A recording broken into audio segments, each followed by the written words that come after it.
మనం గత టాపిక్లో కేంద్ర రాష్ట్రాల మధ్య శాసన సంబంధాలు డిస్కస్ చేసుకున్నాం. అదేవిధంగా ఈరోజు ఆ టాపిక్ కంటిన్యూ చేసుకుంటాం. ముఖ్యంగా భారత రాజ్యాంగం ప్రకారము జాబితాలు మొత్తం 3 రకాలని చెప్పేసుకున్నాం. కేంద్ర జాబితాలో ప్రస్తుతం 100 అంశాలు ఉంటే, రాష్ట్ర జాబితాలో 61 అంశాలు ఉంటే, ఉమ్మడి జాబితాలో 52 అంశాలు ఉన్నాయి.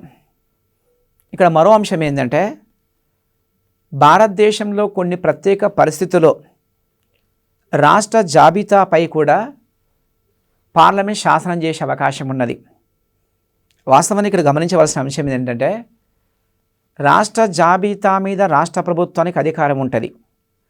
రాష్ట్ర ప్రభుత్వమే చట్టం చేస్తుంది, రాష్ట్ర ప్రభుత్వం చట్టం మారుస్తుంది, చట్టాన్ని రద్దు చేసేది రాష్ట్ర ప్రభుత్వానికి ఉంటుంది. అది ముఖ్యంగా కొన్ని ప్రత్యేక పరిస్థితులలో రాష్ట్ర జాబితా మీద కూడా చట్టం చేసే అధికారము భారత పార్లమెంటుకు ఉంటుంది. దాన్ని ఇప్పుడు డిస్కస్ చేసుకుంటాం. ఫస్ట్, భారత రాజ్యాంగంలో ఆర్టికల్ 249 ప్రకారం 249వ ఆర్టికల్ ప్రకారం జాతీయ ప్రయోజనం దృష్ట్యా రాజ్యసభ 2/3 మెజార్టీతోటే ఒక తీర్మానం చేస్తూ రాష్ట్ర జాబితాలోని అంశం మీద చట్టం చేయమని పార్లమెంట్ కోరే అవకాశం ఉన్నది. ఇక్కడ ముఖ్యంగా తీర్మానం ఫస్ట్ చేసే రాజ్యసభ మాత్రమే. రాజ్యాంగంలో 249 ఆర్టికల్ ఏం చెప్తుందంటే, జాతీయ ప్రయోజనం దృష్ట్యా for the sake of national interest Rajya Sabha 2/3 మెజార్టీతోటే ఒక తీర్మానం చేసి పార్లమెంట్కి ఇస్తుంది, రాష్ట్ర జాబితాలోని అంశం మీద చట్టం చేయని చెప్పేసి. అప్పుడు భారతదేశంలో పార్లమెంటు రాజ్యసభ తీర్మానం మేరకు చట్టం చేసే అవకాశం ఉన్నది. ఈ చట్టము 1 సంవత్సరం అమల్లో ఉంటుంది. అవసరం అనుకుంటే, పొడిగించాలనుకుంటే మళ్ళీ సేమ్ అదే ప్రొసీజర్ రాజ్యసభ తీర్మానం చేసేసి పార్లమెంట్ చట్టం ద్వారా మరో సంవత్సరం పొడిగించే అవకాశం ఉన్నది. ఈ విధంగా భారతదేశంలో వాస్తవానికి కేంద్ర రాష్ట్రాల మధ్య సంబంధాలు విభజించినప్పటికీ రాష్ట్ర జాబితాల అంశం మీద పార్లమెంట్ చట్టం చేసే అవకాశం ఉన్నది. గతంలో కొన్నిసార్లు ఈ బిట్ ఎగ్జామ్లో వచ్చింది. జాతీయ ప్రయోజనం దృష్ట్యా రాష్ట్ర జాబితాలోని అంశం మీద చట్టం చేయమని తీర్మానం చేసేది ఎవరంటే కేవలం రాజ్యసభకు అధికారం ఉంది. ఈ అధికారం మాత్రం లోక్సభకు లేదు. రాజ్యసభ అనేది రాష్ట్రాల సభ గనక, రాష్ట్రాల ప్రాతినిధ్యం వహిస్తుంది గనక రాష్ట్ర జాబితాల అంశం మీద చట్టం చేయని తీర్మానం చేసే కేవలం రాజ్యసభ మాత్రమే. అదేవిధంగా కొన్నిసార్లు ఎగ్జామ్లో మరో విధంగా బిట్టు వస్తుంది. భారత రాజ్యాంగం 249 ఆర్టికల్ ప్రకారము రాష్ట్ర జాబితా మీద చట్టం చేసే అధికారం ఎవరికి ఉంటుందంటే ఇక్కడ ఆన్సర్ భారత పార్లమెంటు. విద్యార్థులు గమనించండి, తీర్మానం చేసేది మాత్రం రాజ్యసభ, దానికి అనుగుణంగా చట్టం చేసేది మాత్రం పార్లమెంటు. ఈ విధంగా 249 చెప్తుంది. అదేవిధంగా మరో ఆర్టికల్ రాజ్యాంగంలో 250 ఆర్టికల్ ప్రకారం 250 ఆర్టికల్ ప్రకారము అత్యవసర పరిస్థితి విధించినప్పుడు రాష్ట్ర జాబితాలో అంశం మీద పార్లమెంట్ చట్టం చేసే అవకాశం ఉన్నది. ఇక్కడ చూడండి, ఎమర్జెన్సీ విధించేదో 352 ఆర్టికల్ ప్రకారం, రాష్ట్రపతి పాలన విధించే 356 ఆర్టికల్. అదేవిధంగా భారతదేశంలో ఎమర్జెన్సీ విధించినప్పుడు రాష్ట్ర జాబితాలోని అంశం మీద కూడా పార్లమెంట్ చట్టం చేయొచ్చు అని చెప్పేసి 250 ఆర్టికల్ చెప్తుంది. ఈ చట్టం 6 నెలలు అమల్లో ఉంటుంది. ఇక్కడ ముఖ్యంగా గమనించవలసింది ఏంటంటే, 249 ఆర్టికల్ ప్రకారం చట్టం చేస్తే మాత్రము సంవత్సరం పాటు అమల్లో ఉంటుంది. 250 ప్రకారం చట్టం చేస్తే మాత్రము కేవలం 6 నెలలు ఉంటుంది. అదేవిధంగా 251 ఆర్టికల్ గురించి, కేంద్ర రాష్ట్ర ప్రభుత్వాలు ఒకే అంశం మీద చట్టం చేసిల్లు అనుకోండి, ఆ చట్టం పరస్పర విరుద్ధంగా ఉందనుకోండి, అప్పుడు కేవలం కేంద్ర చట్టం మాత్రమే నెగ్గుతుంది. అంటే ముఖ్యంగా ఏంటంటే ఒకే అంశం మీద పార్లమెంట్ చట్టం చేసింది, అదే అంశం మీద రాష్ట్ర శాసనసభ చట్టం చేసింది. రెండు చట్టాలు పరస్పర విరుద్ధంగా ఉందనుకోండి, కాంట్రడిక్టరీ ఏర్పడిందనుకోండి, ఆ సందర్భంలో కేంద్ర చట్టమే నెగ్గుతుందని రాజ్యాంగం చెప్తుంది. అయితే ముఖ్యంగా 2011 సంవత్సరము గ్రూప్ 2లో ఒక ఇంపార్టెంట్ బిట్ వచ్చింది. ఆ బిట్ ఏంటంటే ఒకే అంశం మీద కేంద్ర రాష్ట్ర ప్రభుత్వాలు చట్టం చేసినప్పుడు ఏ సందర్భంలో రాష్ట్ర చట్టం నెగ్గుతుంది అని బిట్ వచ్చింది. వాస్తవం డిస్కస్ చేసుకుంది మాత్రము పరస్పర విరుద్ధంగా ఉంటే కేంద్ర చట్టమే నెగ్గుతుంది. క్వశ్చన్ ఏంటంటే ఏ సందర్భంలో రాష్ట్ర ప్రభుత్వం చట్టం నెగ్గుతుందని క్వశ్చన్ వచ్చింది. దాని కూడా రాజ్యాంగంలో ప్రావిజన్ ఉంది. ఇక్కడ ఆన్సర్ ఏంటంటే రాష్ట్ర శాసనసభ చట్టం చేసింది అనుకోండి, ద్విసభ విధాన అమల్లో గల రాష్ట్రాల్లో ఒక బిల్లు చట్టం కావాలంటే అసెంబ్లీ ఆమోదించాలి, కౌన్సిల్ ఆమోదించాలి, రాష్ట్ర గవర్నర్ సంతకం చేస్తే చట్టంగా మారుతుంది. ఇది ముఖ్యంగా శాసన నిర్మాణ ప్రక్రియ ఇదే విధంగా ఉంటుంది. అదే ముఖ్యంగా రాష్ట్రంలో 2 సభలు ఆమోదించిన తర్వాత ఆర్టికల్ 200 ప్రకారము గవర్నర్ సంతకం చేస్తే చట్టంగా మారుతుంది. అది ముఖ్యంగా కొన్ని సందర్భాల్లో కొన్ని బిల్లుల మీద గవర్నర్కు ఏమైనా అనుమానం ఉంటే, గవర్నర్కి ఏమైనా సందిగ్ధత ఉంటే ఆ చట్టాన్ని రాష్ట్రపతి ఆమోదం గురించి రిజర్వ్ చేసే అవకాశం ఉన్నది. భారత రాజ్యాంగంలో 201వ ఆర్టికల్ ప్రకారం రాష్ట్ర శాసననిర్మాణ శాఖ చేసిన చట్టాన్ని రాష్ట్రపతి ఆమోదం గురించి పంపే అధికారము రాజ్యాంగంలో 201 ఆర్టికల్ గవర్నర్ కల్పించింది. ఈ విధంగా గవర్నర్ పంపిన తర్వాత రాష్ట్రపతి అనుమతితోటి ఆ చట్టం చేసిన తర్వాత ఈ చట్టం పార్లమెంట్ చట్టం విరుద్ధంగా ఉందనుకోండి, అప్పుడు మాత్రం కేవలం రాష్ట్ర చట్టం నెగ్గుతుంది.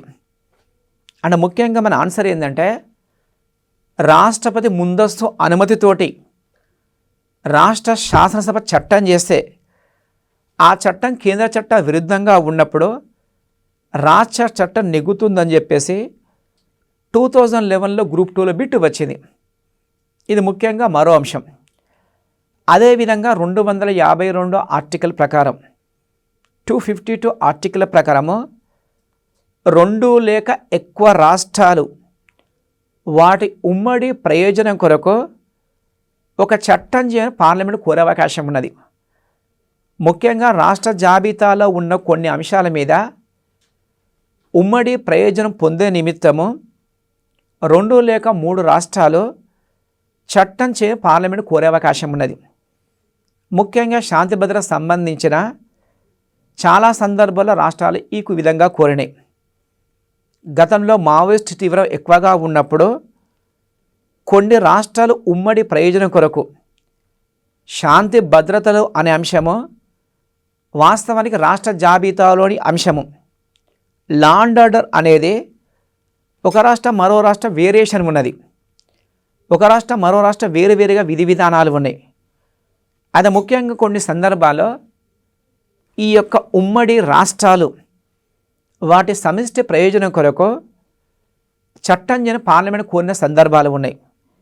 దీని గురించి 252 ఆర్టికల్ చెబుతుంది.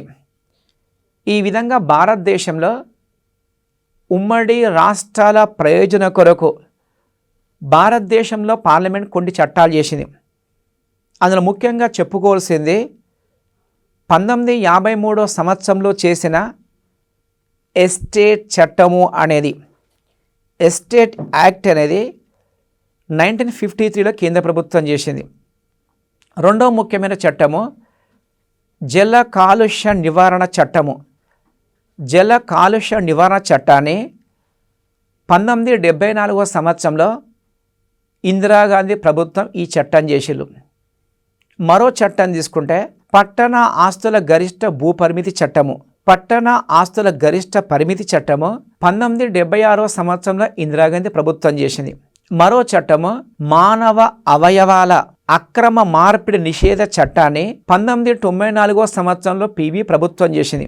1994 సంవత్సరంలో కేంద్రంలో కాంగ్రెస్ ప్రభుత్వము పివి నరసింహారావు నాయకత్వంలో మానవ అవయవాల మార్పిడి నిషేధ చట్టం చేసింది. ఈ విధంగా 252 ఆర్టికల్ ప్రకారము భారతదేశంలో పార్లమెంట్ చట్టం చేసింది. మరో ఆర్టికల్ డిస్కస్ చేసుకుంటే 253 ఆర్టికల్ ప్రకారం అంతర్జాతీయ ఒప్పందాల అమలుకు రాష్ట్ర జాబితాలోని అంశం మీద పార్లమెంట్ చట్టం చేసే అవకాశం ఉన్నది. ఇక్కడ ముఖ్యంగా భారత ప్రభుత్వం అనేది ప్రపంచంలో వేరే దేశాలతో అగ్రిమెంట్ చేసుకున్నారనుకోండి, ఆ యొక్క అగ్రిమెంట్ అమలు కొరకు, ఆ ఒప్పందాల అమలు కొరకు ఏమైనా చట్టాలు చేస్తే ఆ చట్టం రాష్ట్ర జాబితా సంబంధించిన అమల్లోకి ఉంటుందని చెప్పేసి 253 ఆర్టికల్ చెప్తుంది. ఈ విధంగా భారతదేశంలో పార్లమెంటు కొన్ని చట్టాలు ప్రత్యేకంగా చేసింది. అందులో ముఖ్యంగా ఫస్ట్ చట్టము 1960వ సంవత్సరంలో నెహ్రూ ప్రభుత్వం జెనీవా ఒప్పంద చట్టం చేసింది. జెనీవా ఒప్పందం మేరకు ఒక ప్రత్యేక చట్టం 1960లో చేసిరు. రెండవది హైజాకింగ్ వ్యతిరేక చట్టాన్ని 1982వ సంవత్సరంలో ఇందిరాగాంధీ ప్రభుత్వం చేసింది. ఈ రెండు చట్టాలు జెనీవా ఒప్పంద చట్టం 1960, హైజాకింగ్ వ్యతిరేక చట్టం 1982, ఈ రెండు చట్టాలు అంతర్జాతీయ ఒప్పందాల అమలు నేపథ్యంలో ఈ చట్టాలు కేంద్ర ప్రభుత్వం చేసింది. ఈ విధంగా మనకి గమనించవలసింది ఏంటంటే, భారత రాజ్యాంగం ప్రకారం వాస్తవానికి ఏంటంటే కేంద్ర జాబితా కేంద్రమే చట్టం చేస్తుంది, రాష్ట్ర జాబితా రాష్ట్రమే చట్టం చేస్తుంది, ఉమ్మడి జాబితా కంబైన్డ్గా చట్టం చేసే అవకాశం ఉన్నది. మనం కాస్త నిగూఢంగా పరిశీలించినామనుకోండి, రాష్ట్ర జాబితా మీద పార్లమెంట్ చట్టం చేస్తుంది కదా, మనకేమీ అర్థమవుతుందంటే రాష్ట్ర జాబితా అనేది రెండవ ఉమ్మడి జాబితాగా మారిందని అనుమానం వస్తుంది. రాష్ట్ర జాబితా రాష్ట్రమే చట్టం చేయాలి, కానీ 249, 253 ఆర్టికల్ వరకు కేంద్ర ప్రభుత్వం చట్టం చేసే అవకాశం ఉంది. తద్వారా రాష్ట్ర జాబితా అనేది రెండవ ఉమ్మడి జాబితాగా మారిందని చెప్పేసి కొంతమంది రాజకీయ విశ్లేషించులు. అదేవిధంగా ఉమ్మడి జాబితా ఉందనుకోండి, కేంద్రము రాష్ట్రం రెండు చట్టం చేస్తున్నాయి, పరస్పర విరుద్ధంగా ఉంటే కేంద్ర చట్టం నెగ్గుతుంది. తద్వారా ఉమ్మడి జాబితా అనేది రెండవ అవశిష్ట అధికారంగా మారిందని చెప్పేసి కొంతమంది కామెంట్ చేశారు. కేంద్ర జాబితా కేంద్రానికి అధికారం ఉంది, రాష్ట్ర జాబితా రెండో ఉమ్మడి జాబితాగా మారిపోయింది. ఉమ్మడి జాబితా అనేది రెండవ అవశిష్ట అధికారంగా మారిందని చెప్పేసి కొంతమంది రాజకీయ విశ్లేషించారు. ఇది ముఖ్యంగా రాష్ట్ర జాబితా కేంద్రానికి అధికారం. అదేవిధంగా మరో ముఖ్యాంశం తీసుకుంటే, కేంద్ర జాబితాలో ప్రారంభంలో కేవలము 97 అంశాలు మాత్రమే ఉండేది. ప్రస్తుతం 100 అంశాలు చేరమని డిస్కస్ చేసుకున్నాం. యూనియన్ లిస్ట్లో 100 అంశాలు ఉంటే కొత్తగా చేర్చిన అంశాలు అందులో మొదటిది కేంద్ర బలగాలను రాష్ట్రాలకు తరలింపు అనేది కొత్తగా కేంద్ర జాబితాలో చేర్చేశారు. రెండవది కొన్ని రకాల పన్నులను, కేంద్రం విధించే కొన్ని పన్నులను కేంద్ర జాబితా ప్రత్యేకంగా పొందుపరచులు. మూడో అంశము 2003 సంవత్సరంలో 88వ రాజ్యాంగ సవరణ చట్టం ప్రకారము సేవా పన్ను అనేదాన్ని, సర్వీస్ ట్యాక్స్ అనేదాన్ని కేంద్ర జాబితాలో చేర్చులు. ఈ విధంగా 3 కొత్త అంశాలు చేర్చిన తర్వాత ప్రస్తుతం కేంద్ర జాబితాలో 100 అంశాలు ఉన్నాయి. మరో ముఖ్యాంశము, ఉమ్మడి జాబితాలో కొత్తగా 5 అంశాలు చేర్చులు. రాష్ట్ర జాబితా 66 అంశాలు ఉండేది, ఉమ్మడి జాబితా 47 అంశాలు ఉండేది. ఈ రాష్ట్ర జాబితా నుండి ఒక 5 అంశాలను ఉమ్మడి జాబితాలో చేర్చిలు. తద్వారా రాష్ట్ర జాబితాలో ప్రస్తుతం 61 అంశాలు ఉన్నాయి. ఉమ్మడి జాబితా 52 అంశాలు ఉన్నాయి. ఈ విధంగా 5 అంశాలు ఎప్పుడు మార్చిల్లంటే 1976 సంవత్సరంలో ఇందిరాగాంధీ ప్రధానమంత్రిగా ఉన్నప్పుడు ఎమర్జెన్సీ అమల్లో ఉన్నప్పుడు 42 రాజ్యాంగ సవరణ చట్టం చేసిరు. 42nd అమెండ్మెంట్ యాక్ట్ ప్రకారము రాష్ట్ర జాబితాలోని 5 అంశాలను ఉమ్మడి జాబితాలో మార్చేసిరు. అవి విద్య, జనాభా నియంత్రణ, అడవులు, తూనికలు, కొలతలు, సుప్రీంకోర్టు, హైకోర్టు మినహా దిగువ స్థాయి న్యాయస్థాన పరిపాలన. ఈ 5 అంశాలు ఉమ్మడి జాబితాలో చేర్చారు. గతంలో ఈ బిట్టు చాలాసార్లు ఎగ్జామ్లో వచ్చింది. 2012 సంవత్సరము గ్రూప్ 2 పేపర్ మీరు చూసిల్లనుకోండి, విద్య ఏ జాబితాలోని అంశం అని బిట్టు వచ్చింది. ఆన్సర్ ఉమ్మడి జాబితా. తూనికలు, కొలతలు ఏ జాబితాలో అంశం వచ్చింది. ఆన్సర్ ఉమ్మడి జాబితా. ఇక్కడ ముఖ్యంగా ఉమ్మడి జాబితా అంశాలు ఏంటంటే విద్య, వివాహం, విడాకులు, విద్యుత్ శక్తి, జనాభా నియంత్రణ, అడవులు, సాంఘిక ఆర్థిక ప్రణాళిక, తూనికల కొలతలు. సుప్రీంకోర్టు, హైకోర్టు మినహా దిగువ స్థాయి న్యాయస్థానాల పరిపాలన గురించి ఉమ్మడి జాబితాల అంశంగా ఉంది. విద్యార్థులు ముఖ్యంగా నేను చెప్పేది ఏంటంటే కేంద్ర జాబితాలో మొత్తం 100 అంశాలు ఉంటే కనీసం 15 అంశాలు గుర్తుంచుకోండి. రాష్ట్ర జాబితా 61 అంశాలు ఉంటే కనీసం 15 అంశాలు గుర్తుంచుకోండి. ఉమ్మడి జాబితా కనీసం 15 అంశాలు గుర్తుంచుకోవాలి.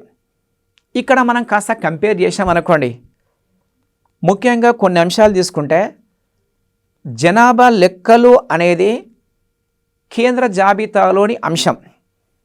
పాపులేషన్ సెన్సస్ అనేది యూనియన్ లిస్ట్లో అంతర్భాగము. అదేవిధంగా జనాభా నియంత్రణ అనేది టు కంట్రోల్ ది పాపులేషన్ అనేది ఉమ్మడి జాబితాలోని అంశంగా ఉన్నది. ఇది ముఖ్యంగా కొంచెం గుర్తుంచుకోవాలి. మరో ముఖ్య అంశం తీసుకుంటే అంతర్రాష్ట్ర నదీ జలాలు అనేది కేంద్ర జాబితాలో అంశంగా ఉన్నది. అదేవిధంగా నీటి పారుదల అనే విధానము రాష్ట్ర జాబితాలో ఉంది. అంటే నీటిపారుదల రాష్ట్ర జాబితా, అంతర్రాష్ట్ర నదీ జలాలు మాత్రము కేంద్ర జాబితాలో అంతర్భాగంగా ఉంది. ఈ వేరియేషన్ గ్రహించాలి. మరో ముఖ్యాంశము సుప్రీంకోర్టు, హైకోర్టు అనేది మాత్రము కేంద్ర జాబితాలోని అంశంగా ఉన్నది. అదేవిధంగా సుప్రీంకోర్టు, హైకోర్టు మినహా దిగువ స్థాయి న్యాయస్థాన పరిపాలన అనేది మాత్రము ఉమ్మడి జాబితాలోని అంశంగా ఉన్నది. ఈ విధంగా మీరు కంపేర్ చేస్తే తప్పకుండా మంచిగా గుర్తుండే అవకాశం ఉంటుంది. ఎగ్జామ్లో మ్యాక్సిమం స్కోర్ చేసే అవకాశం ఉన్నది. ఇక్కడ మరో అంశం తీసుకుంటే కేంద్ర రాష్ట్రాల పాలన సంబంధించి ముఖ్యంగా ఒక ప్రత్యేకంగా సిద్ధాంతం ఉన్నది. ఒక సిద్ధాంతాన్ని సుప్రీంకోర్టు చెప్పింది. ఆ సిద్ధాంతము డాక్ట్రిన్ ఆఫ్ ఫిత్ అండ్ సబ్స్టాన్స్ సిద్ధాంతము అంటారు. డాక్ట్రిన్ ఆఫ్ ఫిత్ అండ్ సబ్స్టాన్స్ సిద్ధాంతం అంటారు. ఈ సిద్ధాంతం ముఖ్యాంశం ఏంటంటే కేంద్ర ప్రభుత్వం ఒక చట్టం చేసిందనుకోండి, రాష్ట్ర ప్రభుత్వం చట్టం చేసిందనుకోండి, ఆ చట్టము అనేది ఒక జాబితాలోని అంశం మీద చట్టం చేసినప్పుడు మరో జాబితాలోనికి ఎన్కూర చేయిందనుకోండి, మరో జాబితా చొచ్చుకొని పోయిందనుకోండి, ఆ చట్టం రద్దుగా అక్కడ కొనసాగుతుందని చెప్పేసి సుప్రీంకోర్టు జడ్జిమెంట్ ఇచ్చింది. దీన్నే డాక్ట్రిన్ ఆఫ్ ఫిత్ అండ్ సబ్స్టాన్స్ అంటారు. ముఖ్యంగా భారతదేశంలో సుప్రీంకోర్టు 2 కేసుల్లో ఈ సిద్ధాంతం చెప్పింది. అందులో మొదటి case southern pharmaceutical versus Kerala రాష్ట్రం కేసులో 1981 సంవత్సరంలో సుప్రీంకోర్టు జడ్జిమెంట్ ఇచ్చింది. సదరన్ ఫార్మాస్యూటికల్ వర్సెస్ కేరళ రాష్ట్రం కేసులో తొలిసారిగా సుప్రీంకోర్టు జడ్జిమెంట్ ఇచ్చింది. రెండవ ముఖ్యమైన కేసు చావ్లా వర్సెస్ రాజస్థాన్ కేసులో 1990 సంవత్సరంలో సుప్రీంకోర్టు జడ్జిమెంట్ ఇచ్చింది. మేబీ మీకు ఎగ్జామ్లో బిట్ రావచ్చు. డాక్ట్రిన్ ఆఫ్ ఫిత్ అండ్ సబ్స్టాన్స్ అనే సిద్ధాంతాన్ని భారతదేశంలో సుప్రీంకోర్టు ఏ కేసులో చెప్పిందంటే అయితేనో సదరన్ ఫార్మాస్యూటికల్ కేసు అవుతుంది, లేదంటే చావ్లా వర్సెస్ రాజస్థాన్ కేసు కింద చెప్పచ్చు. ఇదన్నీ భారతదేశంలో ముఖ్యంగా కేంద్రము రాష్ట్రాల మధ్య గల శాసన సంబంధంలో అంతర్భాగంగా చెప్పుకోవచ్చు. ప్రస్తుతం రెండో అంశం డిస్కస్ చేసుకుంటాం.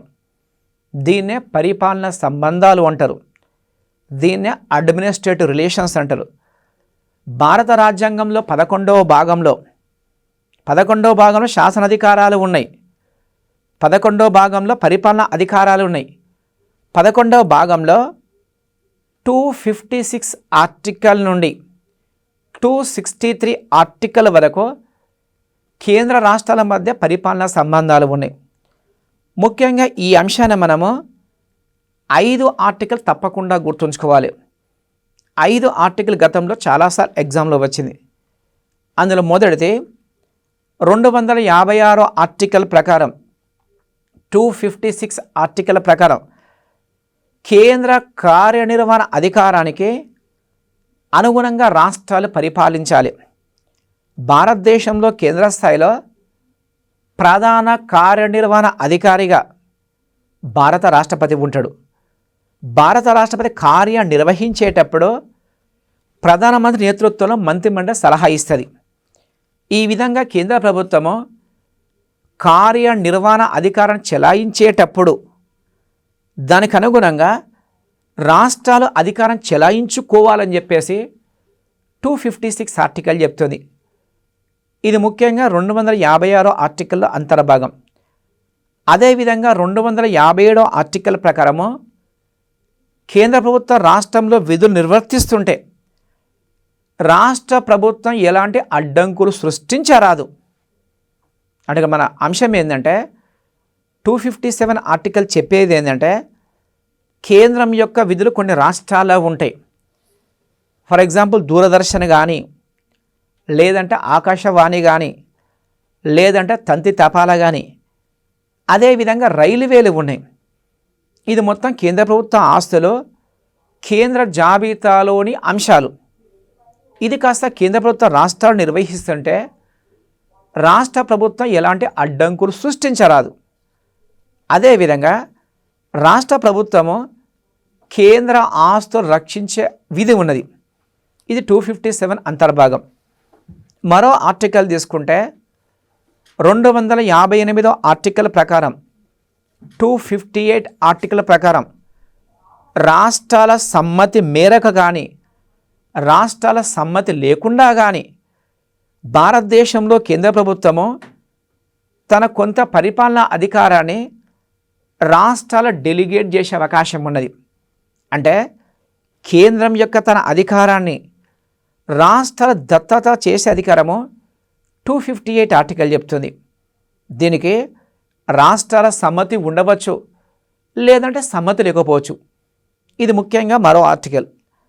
అదేవిధంగా మోస్ట్ ఇంపార్టెంట్ ఆర్టికల్ ఏంటంటే 262 ఆర్టికల్ 262 ఆర్టికల్ ప్రకారము జల వివాదాల పరిష్కారానికి భారత పార్లమెంటు జల వివాదాల ట్రిబ్యునల్ ఏర్పాటు చేసే అవకాశం ఉన్నది. భారతదేశంలో కొన్ని నదా జలాలు అంతర్రాష్ట్ర నదీ జలాలు ఉన్నాయి. ఈ అంతర్రాష్ట్ర నదీ జలాలు ఏమైనా సమస్యలు వచ్చినప్పుడు దాని పరిష్కారం కొరకు జల వివాదాల ట్రిబ్యునల్ ఏర్పాటు చేయవచ్చు అని చెప్పేసి 262 ఆర్టికల్ చెప్తుంది. దీనికి అనుగుణంగా 1956 సంవత్సరంలో రాష్ట్రాలు పునర్విభజించిన తర్వాత భారతదేశంలో పార్లమెంటు జల వివాదాల చట్టం ప్రత్యేకంగా చేసింది. భారతదేశంలో వాటర్ డిస్ప్యూట్ యాక్ట్ అనేది ఏ సంవత్సరంలో చేసిందంటే 1956 సంవత్సరంలో చేసింది. దీనికి అనుగుణంగా ఇప్పటికీ భారతదేశంలో మొత్తము 8 జల వివాదాల ట్రిబ్యునల్ ఏర్పాటు చేసిళ్ళు. వాటర్ డిస్ప్యూట్ ట్రిబ్యునల్స్ అనేదాన్ని మొత్తం 8 ఏర్పాటు చేసిరు. దీనికి ఎగ్జామ్లో 1 బిట్ వచ్చే అవకాశం ఉన్నది. ముఖ్యంగా జల వివాద ట్రిబ్యునల్ తీసుకుంటే ఫస్ట్ నర్మదా జల వివాదాల ట్రిబ్యునల్ 1969 సంవత్సరంలో ఇందిరాగాంధీ ప్రధానమంత్రిగా ఉన్నప్పుడు పార్లమెంట్ చట్టం ద్వారా దీన్ని ఏర్పాటు చేసిళ్ళు. నర్మదా జలాల ట్రిబ్యునల్ని 1969లో ఏర్పాటు చేసిళ్ళు. నర్మదా నదీ జలాలను రాజస్థాన్ రాష్ట్రము, గుజరాత్ రాష్ట్రము, మధ్యప్రదేశ్ రాష్ట్రము, మహారాష్ట్ర ఏ విధంగా పంచుకోవాలో సూచనలు ఇవ్వడానికి నర్మదా ట్రిబ్యునల్ ఏర్పాటు చేశారు. అదే 1969 సంవత్సరంలో గోదావరి ట్రిబ్యునల్ ఏర్పాటు చేశారు. గోదావరి నదీ జలాలను ఏ విధంగా పంచుకోవాలి, మహారాష్ట్ర రాష్ట్రము, మధ్యప్రదేశ్ రాష్ట్రము, అప్పటి ఆంధ్రప్రదేశ్ రాష్ట్రము, ప్రస్తుతం తెలంగాణ కూడా వర్తిస్తుంది. గోదావరి జలాలు పంచుకోవడానికి 1969 సంవత్సరంలో మరో ట్రిబ్యునల్ ఏర్పాటు చేశారు. మూడోది కృష్ణా నదీ జలాల ట్రిబ్యునల్. కృష్ణా నదీ జలాలను ఏ విధంగా పంచుకోవాలనో మహారాష్ట్ర, కర్ణాటక, ఆంధ్రప్రదేశ్, ప్రస్తుతం తెలంగాణ కూడా ఏ విధంగా పంచుకోవాలనో సలహాలు ఇవ్వడానికి కృష్ణానది ట్రిబ్యునల్ 1969 ఏర్పాటు చేశారు. ఈ కృష్ణానది ట్రిబ్యునల్నే బచావత్ ట్రిబ్యునల్గా చెప్పుకోవచ్చు. బచావత్ నేతృత్వంలో ట్రిబ్యునల్ అపాయింట్ చేశారు. ఇది 1973 సంవత్సరంలో తన నివేదిక సమర్పించింది. అదేవిధంగా మరో ట్రిబ్యునల్ తీసుకుంటే 1986 సంవత్సరంలో 1926 సంవత్సరంలో రావి బియాస్ ట్రిబ్యునల్ ఏర్పాటు చేశారు. ఇది భారతదేశంలో 4వ ట్రిబ్యునల్. రావి బియాస్ నదీ జలాలను పంజాబ్, హర్యానా రాష్ట్రాలు ఏ విధంగా పంచుకోవాలో సలహాలు ఇవ్వడానికి రావి బియాస్ ట్రిబ్యునల్ ఏర్పాటు చేశారు. అదేవిధంగా 1990 సంవత్సరంలో కావేరీ జలవివాద ట్రిబ్యునల్ ఏర్పాటు చేశారు. ఇది భారతదేశంలో 5వ ట్రిబ్యునల్. కావేరీ నదీ జలాలను తమిళనాడు రాష్ట్రము, కర్ణాటక రాష్ట్రము, కేరళ రాష్ట్రము, పుదుచ్చేరి ఏ విధంగా పంచుకోవాలో సూచించడానికి కేఎన్ సింగ్ నేతృత్వంలో కావేరీ నదీ జల ట్రిబ్యునల్ ఏర్పాటు చేశారు.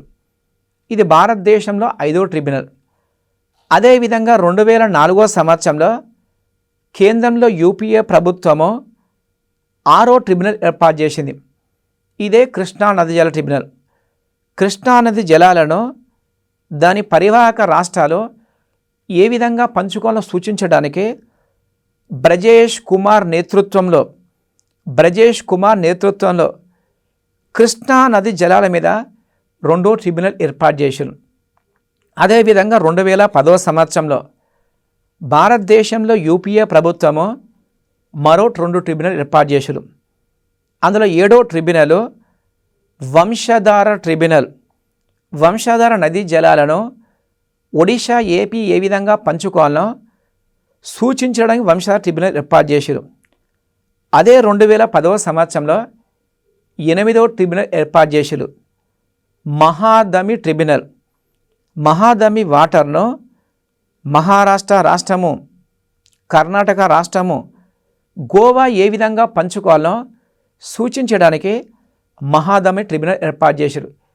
ఈ విధంగా భారతదేశంలో ముఖ్యంగా జల వివాద ట్రిబ్యునల్ ఏర్పాటు అనేది 262 ఆర్టికల్ చెప్పేస్తుంది. దానికి అనుగుణంగా చట్టం చేసింది 1956 సంవత్సరంలో చేశారు. ప్రస్తుతం ఇప్పటి మొత్తము 8 జల వివాద ట్రిబ్యునల్ ఏర్పాటు చేశారు. ఇక్కడ మీకు ఇంపార్టెంట్ ఏంటంటే కృష్ణానది జలాల మీద మొదటి ట్రిబ్యునల్ చైర్పర్సన్ ఎవరంటే బచావత్, గుర్తుంచుకోండి. 2వ ట్రిబ్యునల్ చైర్పర్సన్ ఎవరంటే బ్రజేష్ కుమార్, గుర్తుంచుకోండి. అదేవిధంగా కావేరీ జలాల మీద మాత్రము కేఎన్ సింగ్ నేతృత్వంలో ట్రిబ్యునల్ ఏర్పాటు చేశారు. ఈ విధంగా భారతదేశంలో జల వివాద పరిష్కారం కొరకు 262 ఆర్టికల్లో ప్రత్యేకంగా అంశాలు పొందుపరిచిల్లు. కేంద్ర రాష్ట్రాల మధ్య పరిపాలనా సంబంధాలు మరో ముఖ్యాంశము అంతర్రాష్ట్ర మండలి ఏర్పాటు. దీన్నే ఇంటర్ స్టేట్ కౌన్సిల్ అంటారు. ఎగ్జామ్లో ఎప్పటికీ మనకు ఒక్క బిట్టు అంతర్రాష్ట్ర మండలికి వచ్చే అవకాశం ఉన్నది. భారత రాజ్యాంగంలో 263 ఆర్టికల్ ప్రకారం అంతర్రాష్ట్ర మండలిని ఏర్పాటు చేసే అధికారము భారత రాష్ట్రపతికి రాజ్యాంగం కల్పించింది. పరిపాలనా సంబంధాల అంతర్భాగంగా పరిపాలనా సంబంధాల సహకారానికే అంతర్రాష్ట్ర మండలి రాష్ట్రపతి ఏర్పాటు చేయవచ్చు. ప్రత్యేకంగా 263 ఆర్టికల్ చెప్పేస్తుంది. అంతర్రాష్ట్ర మండలి యొక్క నిర్మాణం తీసుకుంటే, అంతర్రాష్ట్ర మండలి స్ట్రక్చర్ తీసుకుంటే, అంతర్రాష్ట్ర మండలికి భారత ప్రధానమంత్రి చైర్పర్సన్గా ఉంటాడు. అదేవిధంగా భారతదేశంలో అన్ని రాష్ట్రాల ముఖ్యమంత్రులు ఇందులో సభ్యులుగా ఉంటారు. వీరితో పాటు కేంద్ర పాలిత ప్రాంతాల పాలకులు, అదేవిధంగా ఢిల్లీ, పాండిచ్చేరి ముఖ్యమంత్రులు ఇందులో సభ్యులుగా ఉంటారు. ఇక్కడ ముఖ్యంగా గమనించవలసింది ఏంటంటే, భారత ప్రధానమంత్రి చైర్పర్సన్గా ఉంటాడు. మిగతా సభ్యులు తీసుకుంటే 29 రాష్ట్రాల ముఖ్యమంత్రులు అంతర్రాష్ట్ర మండలి సభ్యులుగా ఉంటారు. ఢిల్లీ, పాండిచ్చేరి అనేది ప్రత్యేక హోదా గల కేంద్రపాలిత ప్రాంతాలు, ప్రత్యేకంగా శాసనసభలు ఉన్న కేంద్రపాలిత ప్రాంతాలు. ఆ 2 రాష్ట్రాల ముఖ్యమంత్రి సభ్యత్వం ఉంటుంది. అదేవిధంగా శాసనసభ లేని కేంద్రపాలిత ప్రాంతాలు, మిగతా 5 కేంద్రపాలిత ప్రాంతాల్లో పాలకులు ఇందులో సభ్యత్వం ఉంటుంది. కొన్నిసార్లు రాష్ట్రాల గవర్నర్ కూడా సభ్యత్వం ఉంటుంది. అది ఏ సందర్భం అంటే, ఒక రాష్ట్రంలో రాష్ట్రపతి పాలన విధించింది అనుకోండి, ఆ రాష్ట్రంలో ముఖ్యమంత్రి ఉండడు. ఆ సందర్భంలో గవర్నర్కి అవకాశం ఉంటుంది. అంటే రాష్ట్రపతి పాలన విధించిన రాష్ట్రాల గవర్నర్లకు సభ్యత్వం ఉంటుంది. ఈ విధంగా దీని స్ట్రక్చర్ ఏర్పడుతుంది. దీని యొక్క ప్రధాన విధులు తీసుకుంటే, అంతర్రాష్ట్ర మండలి యొక్క విధులు తీసుకుంటే, కేంద్రము రాష్ట్రాల మధ్య ఏమైనా సమస్యలు వస్తే సమస్యలు పరిష్కరించే అధికారం ఉంటుంది. 2, రాష్ట్రాల మధ్య, కొన్ని రాష్ట్రాలు మరికొన్ని రాష్ట్రాల మధ్య ఏమైనా సమస్యలు వస్తే అంతర్రాష్ట్ర మండలి పరిష్కరిస్తుంది. 3వది, ప్రభుత్వ విధానం సంబంధించి అన్ని రాష్ట్రాల మధ్య ఏకాభిప్రాయం సాధించడానికి అంతర్రాష్ట్ర మండలి కృషి చేస్తుంది. అదేవిధంగా కేంద్రానికి, కేంద్రపాలిత ప్రాంతాలకు కానీ, కేంద్రపాలిత ప్రాంత రాష్ట్రాల మధ్య సమస్య వస్తే ఆ సమస్య పరిష్కరించే అధికారము భారత రాజ్యాంగం అంతర్రాష్ట్ర మండలి కల్పించింది. అదేవిధంగా అంతర్రాష్ట్ర మండలి ఏర్పాటు తీసుకుంటే, భారత రాజ్యాంగంలో 263 ఆర్టికల్ అనేది అంతర్రాష్ట్ర మండలి ఏర్పాటు చెయ్యాలని చెప్పినప్పటికీ 40 సంవత్సరాలు 1950 సంవత్సరం నుండి 1990 సంవత్సరం వరకు భారతదేశంలో అంతర్రాష్ట్ర మండలి ఏర్పాటు చేయలేదు. ఇక్కడ మీకు డౌట్ రావచ్చు, ఈ 40 సంవత్సరాలు కేంద్ర రాష్ట్రాల మధ్య సమస్యలు రాలేదా అని చెప్పేసి. చాలా సమస్యలు వచ్చినాయి, కానీ ఆ సమస్యల పరిష్కారాన్ని పార్టీ పరంగా తీర్చిన సందర్భాలు ఉన్నాయి. కేంద్రంలో అధికారంలో ఉన్న పార్టీయే మెజార్టీ రాష్ట్రాల అధికారం ఉంది. తద్వారా కేంద్ర రాష్ట్రాల మధ్య ఏమైనా సమస్య వస్తే దాన్ని పార్టీ పరంగా పరిష్కరించిన సందర్భాలు ఉన్నాయి. అది ముఖ్యంగా భారతదేశంలో మొట్టమొదటిసారిగా అంతర్రాష్ట్ర మండలిని ఏర్పాటు చేయమని చెప్పేసి కేరళ రాష్ట్రం కోరింది. కేరళ రాష్ట్రంలో సిపిఐ పార్టీ పవర్లోకి వచ్చిన తర్వాత అంతర్రాష్ట్ర మండలిని ఏర్పాటు చేయమని చెప్పేసి కోరిన తొలి రాష్ట్రం కేరళ రాష్ట్రం. తర్వాత 1971 సంవత్సరంలో నివేదిక సమర్పించిన రాజమన్నర్ కమిటీ కూడా అంతర్రాష్ట్ర మండలిని ఏర్పాటు చేయమని రికమెండ్ చేసింది. అదేవిధంగా 1987 సంవత్సరంలో కేంద్ర రాష్ట్రాల మధ్య సూచనలు ఇవ్వడానికి నివేదిక సమర్పించిన సర్కారే కమిషన్ కూడా అంతర్రాష్ట్ర మండలిని అంతర్ప్రభుత్వ మండలి పేరుతోటి వెంటనే ఏర్పాటు చేయాలని చెప్పేసి సర్కారే కమిషన్ చెప్పింది. చివరికి 1990 సంవత్సరము మార్చి 28వ తారీఖు నాడు కేంద్రంలో విపి సింగ్ ప్రధానమంత్రిగా ఉన్నప్పుడు, ఆర్ వెంకట్రామన్ భారత రాష్ట్రపతిగా ఉన్నప్పుడు తొలిసారిగా అంతర్రాష్ట్ర మండలి ఏర్పాటు చేసిరు. ఈ బిట్టు మేబీ ఎగ్జామ్లో గతంలో వచ్చింది. అంతర్రాష్ట్ర మండలి తొలిసారిగా ఎప్పుడు ఏర్పాటు చేశారంటే 1990వ సంవత్సరం మార్చి 28వ తేదీ నాడు. ఎవరు రాష్ట్రపతిగా ఉన్నప్పుడు ఏర్పాటు చేశారంటే ఆర్ వెంకట్రామన్ రాష్ట్రపతిగా ఉన్నప్పుడు ఏర్పాటు చేశారు. దీన్ని ఏర్పాటు చేసిన ప్రధానమంత్రి ఎవరంటే విశ్వనాథ్ ప్రతాప్ సింగ్ దీన్ని ఏర్పాటు చేసిండు. ఈ విధంగా 1990లో ఫస్ట్ టైం ఏర్పాటు చేశారు. తర్వాత 1991వ సంవత్సరంలో అంతర్రాష్ట్ర మండలి సంబంధించి సచివాలయాన్ని ఢిల్లీలో ఏర్పాటు చేసిరు. 1991లో న్యూఢిల్లీలో ఇంటర్ స్టేట్ కౌన్సిల్ సెక్రటరీ ఏర్పాటు చేసిరు. ఇది ముఖ్యంగా మరో అంశంగా చెప్పుకోవచ్చు. అదేవిధంగా 1996వ సంవత్సరంలో 1996లో అంతర్రాష్ట్ర మండలి సంబంధించిన ఒక స్థాయి సంఘము, ఒక స్టాండింగ్ కమిటీ ఏర్పాటు చేశారు. ఈ స్థాయి సంఘంలో మొత్తము చైర్మన్తో కలిపి 15 మంది సభ్యులు ఉన్నారు. అంతర్రాష్ట్ర మండలి స్థాయి సంఘానికి కేంద్ర హోంశాఖ మంత్రి చైర్పర్సన్గా ఉంటాడు. అదేవిధంగా 5 కేంద్ర మంత్రులు సభ్యులుగా ఉంటారు. భారతదేశం 9 రాష్ట్రాల యొక్క ముఖ్యమంత్రులు ఇందులో సభ్యులుగా ఉంటారు. ఇక్కడ ముఖ్యంగా విద్యార్థులు గమనించండి, అంతర్రాష్ట్ర మండలి చైర్మన్ భారత ప్రధానమంత్రి ఉంటాడు, అన్ని రాష్ట్రాల ముఖ్యమంత్రులు ఉంటారు, కేంద్రంలో 6 క్యాబినెట్ మంత్రులు ఉంటారు, కేంద్ర పాలిత ప్రాంతాల పాలకులు ఉంటారు, రాష్ట్రపతి పాలన విధించిన గవర్నర్లు ఉంటారు. ఇది ముఖ్యంగా మొత్తం అంతర్రాష్ట్ర మండలి. అదేవిధంగా అంతర్రాష్ట్ర మండలి యొక్క స్థాయి సంఘంలో కేవలం 15 మందే ఉంటారు. దీని చైర్మన్ హోంశాఖ మంత్రి ఉంటాడు. అంతర్రాష్ట్ర మండలి ప్రధానమంత్రి చైర్పర్సన్, స్థాయి సంఘం హోంశాఖ మంత్రి ఉంటాడు. హోంశాఖ మంత్రి అంతర్రాష్ట్ర మండలిలో సభ్యునిగా ఉంటారు. కేంద్రంలో ప్రధానమంత్రి సూచించిన 6 క్యాబినెట్ మంత్రులు అంతర్రాష్ట్ర మండలి సభ్యులుగా ఉంటారు. అదేవిధంగా స్థాయి సంఘంలో మాత్రము 5 కేంద్ర మంత్రులు, ఇక్కడనో 6 కేంద్ర మంత్రులు, ఇక్కడ 5 కేంద్ర మంత్రులు ప్లస్ హోంశాఖ మంత్రి, మొత్తం 6 ఉన్నారు. ఇక్కడనో 29 రాష్ట్రాల ముఖ్యమంత్రులు ఉన్నారు. ఇక్కడ 9 రాష్ట్ర ముఖ్యమంత్రులు ఉంటారు. ఈ విధంగా 1996వ సంవత్సరంలో అంతర్రాష్ట్ర మండలి స్థాయి సంఘాన్ని ఏర్పాటు చేసేలు. ఈ స్థాయి సంఘం మెయిన్ ఉద్దేశం ఏంటంటే కేంద్ర రాష్ట్రాల మధ్య వచ్చే సమస్యలను నిరంతరంగా మొత్తం వాచ్ చేయడానికి, నిరంతరంగా నిఘా పెట్టేసి సమస్య పరిష్కారం కృషి చేయడం అనేది స్థాయి సంఘం మెయిన్ ఉద్దేశంగా చెప్పుకోవచ్చు. అదేవిధంగా ఇటీవల అంశం తీసుకుంటే వాస్తవానికి అంతర్రాష్ట్ర మండలి అనేది సంవత్సరం కనీసం 3 సార్లు సమావేశం కావాలి.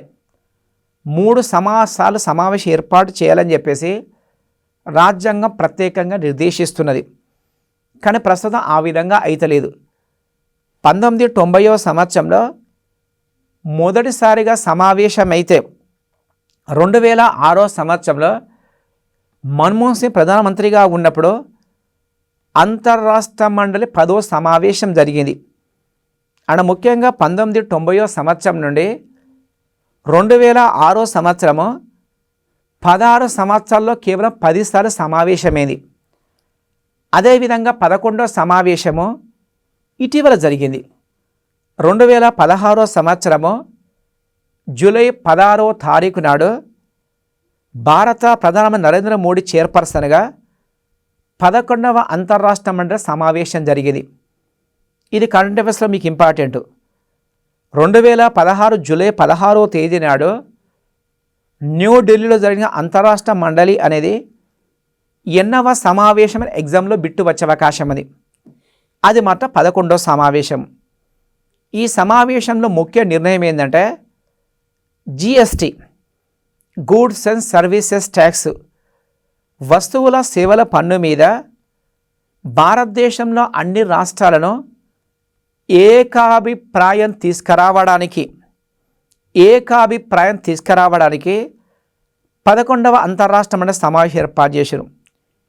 ఈ సమావేశంలో మరో ముఖ్యాంశం ఏంటంటే కేంద్రము రాష్ట్రాల మధ్య సహకార సంబంధాలు కొనసాగాలని చెప్పేసి, కోఆపరేటివ్ రిలేషన్ కొనసాగించాలని చెప్పేసి ఇంటర్ స్టేట్ కౌన్సిల్ తీర్మానం చేసింది. ఇది ముఖ్యంగా ఇటీవల అంశంగా చెప్పుకోవచ్చు. ఈ విధంగా భారత రాజ్యాంగంలో కేంద్రము రాష్ట్రాల మధ్య పరిపాలన సంబంధాలు ఉన్నాయి. మరో ముఖ్య అంశం పరిశీలిస్తే మండల సంఘాలు అనేవి, జోనల్ కౌన్సిల్స్ అనేవి కేంద్ర రాష్ట్ర సంబంధాల్లో మరో ముఖ్యమైన అంశంగా చెప్పుకోవచ్చు. 1956 సంవత్సరంలో భారతదేశంలో రాష్ట్రాలు పునర్విభజించేటప్పుడు మొదటి రాష్ట్రాల పునర్విభజన కమిషను ఫజల్ అలీ కమిషన్ అనేది తన నివేదిక సమర్పించినప్పుడు అందులో ప్రత్యేకంగా క్లాజ్ చేర్చింది. కొత్తగా రాష్ట్రాలు ఏర్పాటు చేస్తే రాష్ట్రాల మధ్య సమస్య వచ్చే అవకాశం ఉన్నది. ఆ సమస్య పరిష్కారానికి మండల సంఘాలు ఏర్పాటు చేయాలని చెప్పేసి ఫజల్ అలీ కమిషన్ చెప్పింది. స్టేట్ రీఆర్గనైజేషన్ కమిషన్ చెప్పింది. అదేవిధంగా 1956 సంవత్సరంలో భారత రాజ్యాంగం 7వ రాజ్యాంగ సవర చట్టం చేసిరు. 7వ రాజ్యాంగ సవర చట్టం ప్రకారము 14 రాష్ట్రాలు 6 కేంద్రపాలిత ప్రాంతాలు ఏర్పాటు చేసిరు. అదే సందర్భంలో భారత పార్లమెంట్ చట్టం ప్రకారము మండల సంఘాలు అనే దాన్ని ఏర్పాటు చేశారు. ఇక విద్యార్థులు గుర్తుంచుకోవలసిందే, మండల సంఘాలు జోనల్ కౌన్సిల్స్ అనేటివి రాజ్యాంగబద్ధ సంస్థలు కాదు, కేవలం పార్లమెంట్ చట్టం ప్రకారం ఏర్పాటు చేశారు. వీటిని ఎవరు రికమెండ్ చేసేళ్ళంటే ఫజల్ అలీ కమిషన్ నేతృత్వంలో ఫస్ట్ ఎస్ఆర్సి రికమెండ్ చేసింది. ఈ విధంగా 1956 సంవత్సరంలో భారతదేశంలో 5 మండల సంఘాలు ఏర్పాటు చేసిరు. ఈ మండల సంఘాలు అనేటివి చట్టబద్ధమైన సంస్థలు, సలహా సంఘాలు, రాజ్యాంగ భద్రత మాత్రం లేదు, గుర్తుంచుకోండి.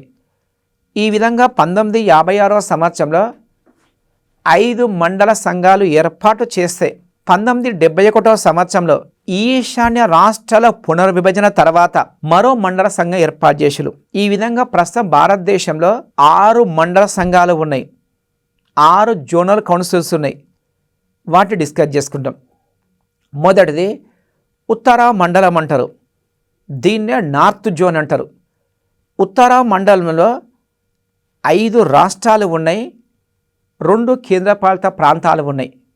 అవి జమ్మూ కాశ్మీర్, పంజాబ్, హర్యానా, హిమాచల్ ప్రదేశ్, రాజస్థాన్, మొత్తం 5 రాష్ట్రాలు ఉన్నాయి.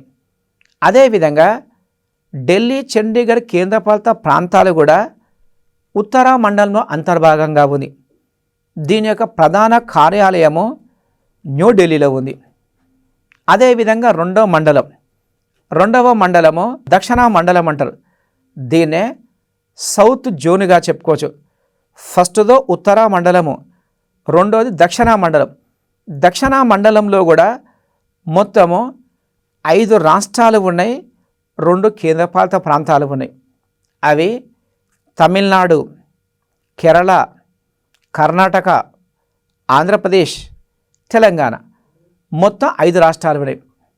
అదేవిధంగా లక్షద్వీప్ కేంద్రపాలిత ప్రాంతము పుదుచ్చేరి ఇందులో అంతర్భాగంగా ఉంది. దీన్నే దక్షిణ మండలంగా చెప్పుకోవచ్చు. దీని యొక్క ప్రధాన కార్యాలయము చెన్నైలో ఉంది. విద్యార్థులు గమనించండి, నార్త్ జోన్లో 5+2 ఉన్నాయి, 5 రాష్ట్రాలు, 2 కేంద్రపాలిత ప్రాంతాలు ఉన్నాయి. సౌత్ జోన్లో 5+2 ఉన్నాయి, 5 రాష్ట్రాలు, 2 కేంద్రపాలిత ప్రాంతాలే. మూడవ జోను తూర్పు మండలం అంటారు, దీన్నే ఈస్టర్న్ జోన్ అంటారు. తూర్పు మండలంలో 4 రాష్ట్రాలు, 1 కేంద్రపాలిత ప్రాంతం ఉంది. అవి ఒరిస్సా, బీహార్, జార్ఖండ్, పశ్చిమ బెంగాల్. ఈ 4 రాష్ట్రాలతో పాటు అండమాన్ నికోబార్ కేంద్రపాలిత ప్రాంతము ఉన్నది. 4 రాష్ట్రాలు కేంద్రపాలిత ప్రాంతం ఉంది. దీని యొక్క ప్రధాన కార్యాలయము కోల్కతాలో ఉంది. ఇక గతంలో వచ్చిన బిట్ ఏంటంటే అండమాన్ నికోబార్ అనేది ఏ జోను పరిధిలోకి వస్తుందని చెప్పేసి గతంలో కొన్ని ఎగ్జామ్లో క్వశ్చన్ వచ్చింది. అయితే ముఖ్యంగా వాస్తవానికి ఏంటంటే అండమాన్ నికోబార్ అనేది దక్షిణ భారతదేశం దగ్గరగా ఉంటుంది. అయినప్పటికీ అండమాన్ నికోబార్ మాత్రము తూర్పు మండలంలో అంతర్భాగంగా ఉంటాయి. అదేవిధంగా అండమాన్ నికోబార్ కూడా కలకత్తా హైకోర్టు పరిధిలోకి వస్తుంది. అది తూర్పు మండలంకి వస్తుంది. 4వది పశ్చిమ మండలం అంటారు. దీన్నే వెస్టర్న్ జోన్గా చెప్పుకోవచ్చు. పశ్చిమ మండలంలో ముఖ్యంగా 3 రాష్ట్రాలు 2 కేంద్రపాలిత ప్రాంతాలు ఉన్నాయి. అవి గుజరాత్ రాష్ట్రము, మహారాష్ట్ర రాష్ట్రము, గోవా. ఈ 3 రాష్ట్రాలే. మరియు దాద్రా నగర్ హవేలీ, డామన్ డయ్యూ కేంద్రపాలిత ప్రాంతాలు ఉన్నాయి. ఈ విధంగా పశ్చిమ మండలంలో 3 రాష్ట్రాలు 2 కేంద్రపాలిత ప్రాంతాలు ఉన్నాయి. దీని యొక్క ప్రధాన కార్యాలయము ముంబైలో ఉంది. 5వది మధ్యమ మండలం అంటారు. దీన్నే సెంట్రల్ జోన్గా చెప్పుకోవచ్చు. వాస్తవానికి సెంట్రల్ జోన్లో ప్రారంభంలో కేవలము 2 రాష్ట్రాలు ఉండేది. అంటే మధ్యప్రదేశ్, ఉత్తరప్రదేశ్ ఉండే. కానీ 2000 సంవత్సరంలో కొత్తగా రాష్ట్రాలు ఏర్పాటు చేసిన తర్వాత మరో రాష్ట్రాలు వచ్చింది. ప్రస్తుతము మధ్యమ మండలంలో సెంట్రల్ జోన్లో 4 రాష్ట్రాలని. అవి ఉత్తరప్రదేశ్, ఉత్తరాఖండ్, మధ్యప్రదేశ్, ఛత్తీస్గఢ్ రాష్ట్రాన్ని. దీని యొక్క ప్రధాన కార్యాలయం మాత్రము అలహాబాద్లో ఉంది. ఇది భారతదేశంలో 5వ జోన్గా చెప్పుకోవచ్చు. తర్వాత 6వ జోను ఈశాన్య మండలము అంటారు. దీన్నే నార్త్ ఈస్టర్న్ జోన్గా చెప్పుకోవచ్చు. ఈ జోను 1971వ సంవత్సరంలో ఏర్పాటు చేశారు. అంటే ఈశాన్య రాష్ట్రాలను పునర్విభజించిన తర్వాత ఈశాన్య రాష్ట్రాల మధ్య ఏమైనా సమస్య పరిష్కారానికి నార్త్ ఈస్టర్న్ జోన్ ఏర్పాటు చేశారు. ఇందులో మొత్తం 8 రాష్ట్రాలు ఉన్నాయి. అవి ఈశాన్య రాష్ట్రాల్లో ఉన్న 7 సిస్టర్ 7 రాష్ట్రాలు అంటారు. దాంతోపాటు సిక్కిం ఇందులో అంతర్భాగంగా చెప్పుకోవచ్చు. అంటే మొత్తం 8 రాష్ట్రాలని. అవి అస్సాం, అరుణాచల్ ప్రదేశ్, త్రిపుర, మణిపూర్, మేఘాలయ, మిజోరాం, నాగాల్యాండ్, అదేవిధంగా సిక్కిం చేర్చిలు. మొత్తం 8 రాష్ట్రాలే. అయితే సిక్కిం అనేది 2002వ సంవత్సరం వరకు తూర్పు జోన్లో అంతర్భాగంగా ఉంది. కానీ 2002వ సంవత్సరంలో ఈశాన్య జోను పరిధిలోకి మార్చరు. తద్వారా ఈశాన్య మండలంలో ప్రస్తుతం మొత్తము 8 రాష్ట్రాలు ఉన్నాయి. దీని యొక్క ప్రధాన కార్యాలయము షిల్లాంగ్లో ఉంది. అదే ఇక్కడ విద్యార్థుల కామన్గా ఏంటంటే కొన్ని బిట్లు మీకు ఎగ్జామ్లో రావచ్చు. ఇక్కడ మరో అంశం ఏంటంటే ఈ మండల సంఘాలు అనే దానికి పదవి రీత్యా హోంశాఖ మంత్రి చైర్పర్సన్గా ఉంటాడు. మరియు ఏ జోను పరిధిలోని రాష్ట్రాల ముఖ్యమంత్రులు అందులో సభ్యులుగా ఉంటారు. మరియు ఒక్కొక్క రాష్ట్రం నుండి గవర్నర్ నియమించిన 2 మంత్రులకు అవకాశం ఉంటుంది. ఫర్ ఎగ్జాంపుల్ దక్షిణ జోన్ ఉందనుకోండి. దక్షిణ జోనుకు హోంశాఖ మంత్రి చైర్పర్సన్గా ఉంటాడు. మరియు దక్షిణ మండలంలోని 5 రాష్ట్రాల ముఖ్యమంత్రులు ఇందులో సభ్యులుగా ఉంటారు. అదేవిధంగా 2 కేంద్రపాలిత ప్రాంతాల యొక్క పాలకులు అంటే పుదుచ్చేరి ముఖ్యమంత్రికి అవకాశం ఉంటుంది. మరియు లక్షద్వీప్ పాలకునికి ఇందులో సభ్యత్వం ఉంటాయి. దీంతోపాటు ఒక్కొక్క రాష్ట్రం నుండి 2 మంత్రులను గవర్నర్ నామినేట్ చేస్తారు. ఈ విధంగా జోనల్ కౌన్సిల్ చైర్పర్సన్ ఎవరంటే కేంద్ర హోంశాఖ మంత్రి. గుర్తుంచుకోండి, ఇది గతంలో బిట్టు వచ్చింది. అయితే జోనల్ కౌన్సిల్ ముఖ్య ఉద్దేశం తీసుకుంటే ఇది రాష్ట్రాల మధ్య 2 రాష్ట్రాల మధ్య లేదా ఆ జోన్లో ఉన్న రాష్ట్రాల మధ్య ఏమైనా సమస్య వస్తే సమస్య పరిష్కారానికి జోనల్ కౌన్సిల్ కృషి చేస్తుంది. అదేవిధంగా ప్రాంతీయ సంబంధించిన ఏదైనా అంశం మీద ఏకాభిప్రాయం సాధించడానికి జోనల్ కౌన్సిల్ కృషి చేస్తుంది. ఇది మరో అంశంగా చెప్పుకోవచ్చు. మనకు గతంలో ఈ టాపిక్లోకి వెళ్ళి కొన్ని బిట్స్ ఎగ్జామ్లో వచ్చింది. దాన్ని ప్రస్తుతం విశ్లేషిస్తాం. ఇక్కడ ముఖ్యంగా మీకు ఏంటంటే 6 జోన్స్ యొక్క హెడ్ క్వార్టర్ తప్పకుండా గుర్తుంచుకోండి. అందులో మధ్యమ జోన్ హెడ్ క్వార్టరు అలహాబాద్ గతంలో వచ్చింది. ఇది ఇంపార్టెంట్గా చెప్పుకోవచ్చు. తర్వాత జోనల్ కౌన్సిల్స్ అనేది కేవలము చట్టబద్ధమైన సంస్థలు, అదేవిధంగా సలహా సంస్థలుగా మాత్రం ఉంటాయి. ఇది గతంలో చాలాసార్లు వచ్చింది. మరో బిటు జోనల్ కౌన్సిల్స్ అనేదాన్ని ఎవరు ప్రతిపాదించాలంటే ఫస్ట్ ఎస్ఆర్సి అంటే ఫజల్ అలీ నేతృత్వంలో రాష్ట్రాల పునర్విభజన కమిషను దీన్ని రికమెండ్ చేసింది. ఇవన్నీ మనకు పరిపాలన సంబంధాల్లో అంతర్భాగంగా చెప్పుకోవచ్చు. తర్వాత మూడో అంశం ఆర్థిక సంబంధాలు అంటారు. అయితే మీ గ్రూప్ 2 సిలబస్లో కేవలము శాసన సంబంధాలు ఉన్నది, పరిపాలన సంబంధాలు ఉంది, కానీ ఆర్థిక సంబంధాలు మాత్రము సిలబస్లో అంతర్భాగంగా లేవు. అయినప్పటికీ కొన్ని అంశాలు మనం డిస్కస్ చేసుకోవాలి. ఇక్కడ భారత రాజ్యాంగంలో 12వ భాగంలో 264 ఆర్టికల్ నుండి 300A వరకు ఆర్థిక సంబంధాల గురించి ఉంది.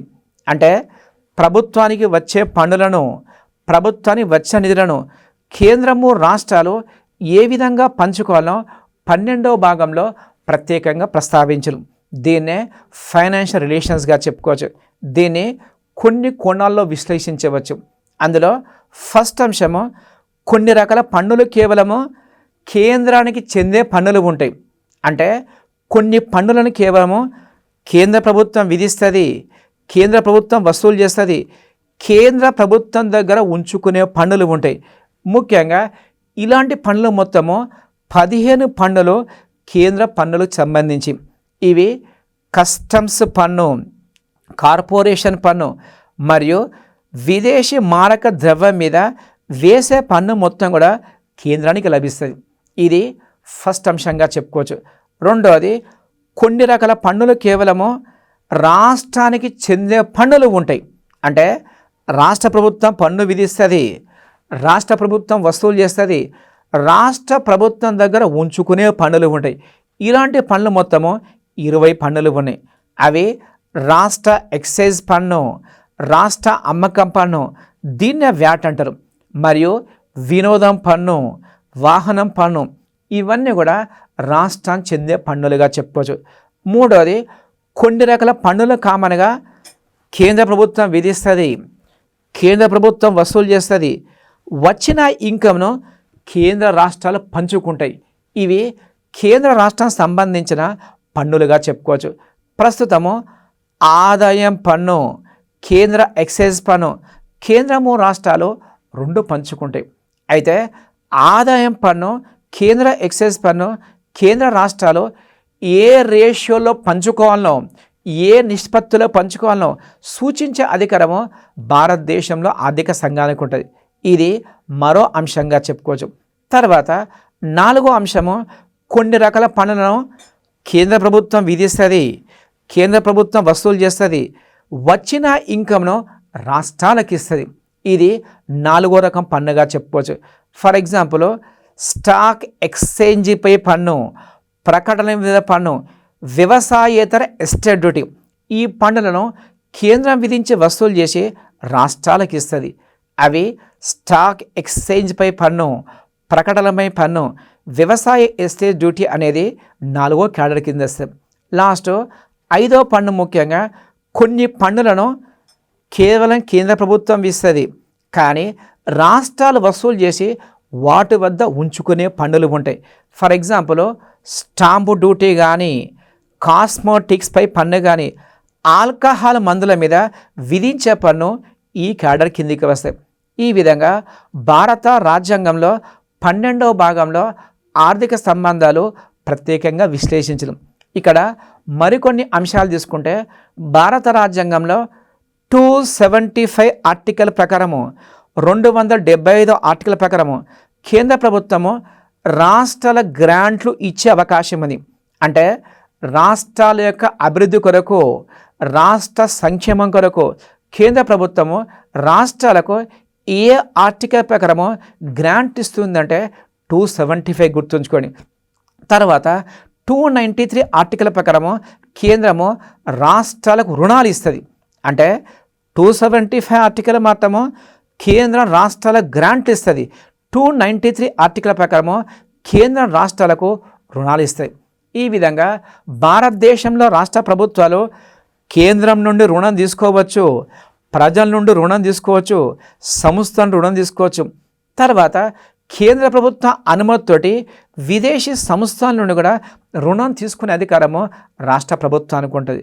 మరో ఆర్టికల్ 292 తీసుకుంటే 292 అనేది కేంద్రం యొక్క రుణాల గురించి చెప్తుంది. అంటే కేంద్ర ప్రభుత్వము రుణాలు ఏ విధంగా చేయొచ్చో 292 ఆర్టికల్ ప్రత్యేకంగా చెప్తుంది. ఇది మరో అంశంగా చెప్పుకోవచ్చు.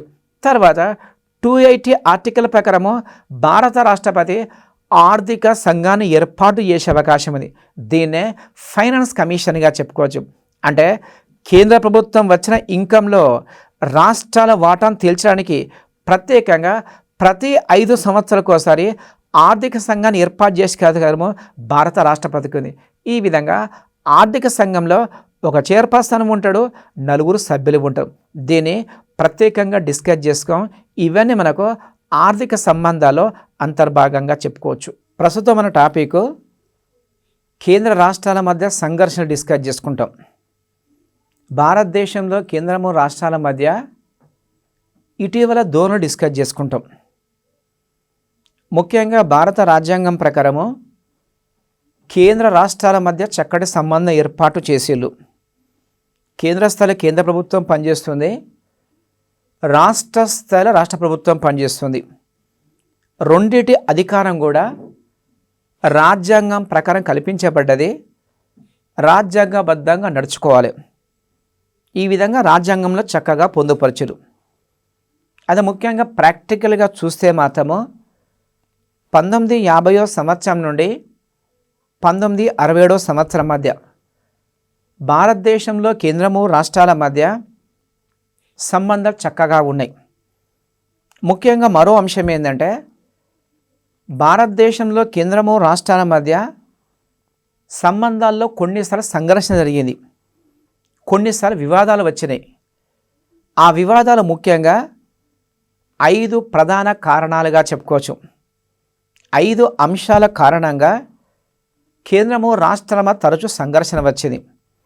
అందులో ఫస్ట్ టైం గవర్నర్గా వచ్చే వ్యక్తి రాజకీయ సంబంధం ఉన్న వ్యక్తి ఉండడం వల్ల కేంద్రం యొక్క ఏజెంట్గా రాష్ట్రాల్లో పనిచేస్తున్నారు. కొన్నిసార్లు రాష్ట్రంలో మెజార్టీ ఉన్న ప్రభుత్వం తొలగించిన సందర్భాలు ఉన్నాయి. గవర్నర్ వ్యవస్థ ద్వారా కేంద్ర రాష్ట్రాల మధ్య తరచూ సంఘర్షణ వచ్చింది. రెండవ ముఖ్యాంశము రాష్ట్రపతి పాలన విధింపు. భారత రాజ్యాంగంలో 356 ఆర్టికల్ ప్రకారము రాష్ట్రంలో రాజ్యాంగబద్ధంగా పరిపాలన కొనసాగనప్పుడు రాష్ట్రపతి పాలన విధించే అధికారము భారత రాష్ట్రపతి రాజ్యాంగం కల్పించింది. అది ముఖ్యంగా కొన్నిసార్లు ఎలాంటి కారణం లేకుండా కేవలం ఒక్క కలం పోటుతోటి రాష్ట్ర ప్రభుత్వం రద్దు చేసేసి రాష్ట్రపతి పాలన విధించిన సందర్భాలు ఉన్నాయి. ఫర్ ఎగ్జాంపుల్ తీసుకుంటే 1977వ సంవత్సరంలో జనతా పార్టీ పవర్లోకి వచ్చింది. మొరార్జీ దేశాయ్ భారతదేశంలో ప్రధానమంత్రి అయ్యాడు. మొరార్జీ దేశాయ్ ప్రభుత్వము ఒక్క కలం పోటుతోటి నాటి భారత రాష్ట్రపతికి బీడీజెట్కి సలహా ఇస్తే బీడీజెట్ తాత్కాలిక రాష్ట్రపతిగా ఉన్నాడు. 9 కాంగ్రెస్ పాలిత ప్రాంతాల్లో 9 కాంగ్రెస్ పాలిత రాష్ట్రాల్లో 356 ఆర్టికల్ ప్రకారము రాష్ట్రపతి పాలన విధించడం జరిగేది. ముఖ్యంగా ప్రత్యేకంగా కారణం లేదు. మొరార్జీ దేశాయ్ ప్రభుత్వము తాను చేసుకున్న చర్యను సమర్థించింది. కేంద్రంలో కాంగ్రెస్ పార్టీ ఓడిపోయింది, రాష్ట్రంలో పరిపాలించే హక్కు లేదని చెప్పేసి, రాష్ట్రాల్లో పరిపాలించే నైతిక హక్కు లేదని చెప్పేసి 9 రాష్ట్ర ప్రభుత్వాలను ఒక్క కలం పోటుతో రద్దు చేశారు. అదేవిధంగా 1980వ సంవత్సరంలో మొరార్జీ దేశాయ్ ప్రభుత్వం పడిపోయింది, చరణ్ సింగ్ ప్రభుత్వం వచ్చింది. చరణ్ సింగ్ ప్రభుత్వం పడిపోయింది, మళ్ళీ కాంగ్రెస్ పార్టీ పవర్లోకి వచ్చింది. 1980వ సంవత్సరంలో ఇందిరాగాంధీ ప్రధానమంత్రి అయిన తర్వాత మొరార్జీ దేశాయ్ ప్రభుత్వం 1977 చేసిన సమస్యమే సేమ్ అదేవిధంగా ఇందిరాగాంధీ ప్రభుత్వము 9 జనతా పార్టీ పాలనా రాష్ట్రాల్లో రాష్ట్రపతి పాలన విధించడం జరిగింది. ఈ విధంగా 356 ఆర్టికల్ అనేది రాష్ట్రాల పాలన ఉరికంబంగా మారింది. ఇది ముఖ్యంగా రెండో అంశం. మూడో అంశము ఆర్థిక వనరుల లేమి. భారత రాజ్యాంగం ప్రకారము రాష్ట్రాల వనరులు అనేది రాజ్యాంగబద్ధంగా పొందుపరిచిలు. అది ముఖ్యంగా కేంద్రంలో ఉన్న అధికార పార్టీ రాష్ట్రాలు వేరే పార్టీ అధికారంలో ఉంటే వాటి కాస్త నిధులు కట్ చేసింది, తక్కువ నిధులు ఇవ్వడం మొదలుపెట్టేది. ముఖ్యంగా కేరళ రాష్ట్రంలో, పశ్చిమ బెంగాల్ రాష్ట్రంలో, తమిళనాడు రాష్ట్ర ప్రభుత్వాలు చాలాసార్లు కేంద్రం మీద ఆరోపణలు చేసింది. మాకు సకాలంలో నిధులు ఇస్తలేరు, నిధులు ఇచ్చినా కూడా సరిపోతలేవు, తప్పకుండా నిధులు ఇవ్వాలని చెప్పేసి ఈ 3 రాష్ట్రాలు బహిరంగంగా ప్రకటించినాయి. ఆర్థిక వనరులు ఏమి అనేది మూడో అంశంగా చెప్పుకోవచ్చు. నాలుగోది కేంద్ర బలగాలను రాష్ట్రాలకు తరచుగా పంపడం అనేది ఒక రివాజ్గా మారిపోయింది. భారతదేశంలో కేంద్ర బలగాలు సిఆర్పిఎఫ్ పోలీస్ దళాలు కేంద్ర ప్రభుత్వం చేతిలో ఉంటుంది. రాష్ట్రాలకు అవసరం లేకున్నప్పటికీ రాష్ట్రాల మీద నిఘా పెట్టడానికి చాలా పంపిణీ సందర్భాలు ఉన్నాయి. కేరళ, పశ్చిమ బెంగాల్ రాష్ట్రాలకు చాలాసార్లు కేంద్ర బలం పంపడం జరిగింది. అదేవిధంగా మరో ముఖ్య అంశం ఐదోది అఖిల భారత సర్వీస్ ఉద్యోగులు. భారత రాజ్యాంగం ప్రకారము ఐఏఎస్, ఐపీఎస్, ఐఎఫ్ఎస్ 3 అఖిల భారత సర్వీసులు ఉన్నాయి. అఖిల భారత సర్వీస్ ఉద్యోగుల ద్వారా కేంద్ర ప్రభుత్వ రాష్ట్రాలను గుప్పిట్లో పెట్టుకుంటుంది. రాష్ట్ర ప్రభుత్వాలను ఆల్ ఇండియా సర్వీసెస్ ఉద్యోగుల ద్వారా నియంత్రించిన సందర్భాలు ఉన్నాయి. ఈ విధంగా ఈ 5 అంశాలు కేంద్ర రాష్ట్రాల సంఘర్షణ ప్రధాన కారణంగా ఉంది. అయితే ముఖ్యంగా ప్రస్తుతం మనం పరిశీలిస్తే ఏంటంటే భారతదేశంలో కేంద్ర రాష్ట్ర సంబంధాలు 1950వ సంవత్సరం నుండి ఈ రోజు వరకు ఈ సంబంధాలు మొత్తం 3 రకాలుగా డివైడ్ చేయొచ్చు, 3 విభాగాలుగా డివైడ్ చేయొచ్చు. 1950వ సంవత్సరం నుండి 1967వ సంవత్సరం వరకు మొదటి దశగా చెప్పుకోవచ్చు. 1967వ సంవత్సరం నుండి 1989వ సంవత్సరం వరకు రెండవ దశగా చెప్పుకోవచ్చు. 1989వ సంవత్సరం నుండి 2014వ సంవత్సరం వరకు మూడవ దశగా చెప్పుకోవచ్చు. ముఖ్యంగా ఒక రాజకీయ విశ్లేషకుడు విశ్లేషించిండు, మీరు మాత్రం అన్యదా భావించకండి, జస్ట్ మీకు ఈజీగా అర్థం కావడానికి ఆ రాజకీయ విశ్లేషణ మీకు వివరిస్తాను. భారత రాజ్యాంగం అనేది కేంద్రము రాష్ట్ర ప్రభుత్వాలు తల్లి కూతుళ్ళ వలె ఉండాలని చెప్పేసింది. కేంద్ర రాష్ట్ర ప్రభుత్వాల సంబంధము తల్లి కూతుళ్ళ సంబంధంగా ఉండాలని చెప్పేసింది. అదేవిధంగా 1950వ సంవత్సరం నుండి 1967వ సంవత్సరం వరకు తల్లి కూతుళ్ళ సంబంధంగా ఉన్నది. కేంద్రం అనే తల్లి రాష్ట్రం అనే కూతురును పూర్తిగా పట్టించుకున్నది. రాష్ట్ర సంక్షేమానికి కేంద్రం ప్రయత్నించింది. ఇది ముఖ్యంగా ఫస్ట్ స్పెల్గా చెప్పుకోవచ్చు. మీరు అన్యదా భావించకండి, ఎవరిని బాధ పెట్టే ఉద్దేశంతో కాదు, జస్ట్ మీకు అర్థం కావడానికి ఒక రాజకీయ విశ్లేషకుని విశ్లేషిస్తున్నా. అదేవిధంగా 1967వ సంవత్సరం నుండి 1989వ సంవత్సరం మధ్య కేంద్రము రాష్ట్ర సంబంధాలు రెండవ దశగా చెప్పుకోవచ్చు. దీన్ని ఏమంటారంటే అత్త కోడల సంబంధంగా మారిందని చెప్పుకోవచ్చు. కేంద్రము అనే అత్త, రాష్ట్రము అనే కోడలను రాజరంపాన పెట్టిన సందర్భాలు ఉన్నాయి. ముఖ్యంగా కేంద్ర ప్రభుత్వం అనేది ప్రతిపక్ష పార్టీలు పవర్లో ఉన్న రాష్ట్రాలను పూర్తిగా నియంత్రించడం మొదలుపెట్టింది. 356 ఆర్టికల్ విధించడం కానీ, ఆర్థిక వనరులు కట్ చేయడం కానీ, సిఆర్పిఎఫ్ దళాలను పంపించడం కానీ, వాళ్లకు వ్యతిరేకంగా ఉన్న వాళ్ళు గవర్నర్గా నియమించడం, ఈ విధంగా పూర్తిగా అత్తా కూడా సంబంధంగా మారిపోయింది. కేంద్ర రాష్ట్రాన్ని పూర్తిగా నియంత్రించింది.